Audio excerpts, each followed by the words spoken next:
Бегим ажа, кыска 3 суроо. Жашоодо сиз аябай кыялданган нерсе. Чоң сахна.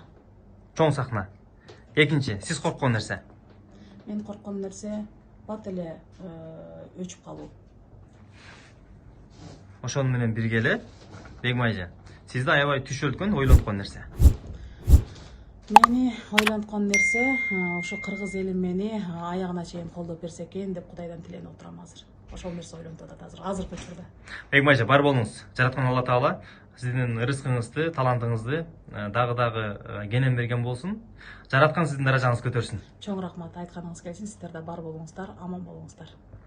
Урматтуу достор, азыр тамашалап айтып атышпайбы? Келин диyorum депчи. Бегим ажа бүгүн 5 канал акчалуу программасына конокто болду. Чындыгында аябай жөнөкөй, ошол менен бирге адамгерчиликтүү, жакшы инсан экенсиз. Бар болуңуз. Рахмат. Уул кыздардын келин кесектин сыйын көрүңүз, буюрса алдыда. Эң негизгиси Кыргыз Республикасынын эл артиси деген наамга ээ болуңуз. Чоң рахмат, айтканыңыздар келсин. Чоң рахмат. Бар болуңуз. Сиздердин мага канчалык тилектерди тилеп, канчалык жакшы сөздөрүңүздөн корком бар. Алла таалам берет деп ишенем.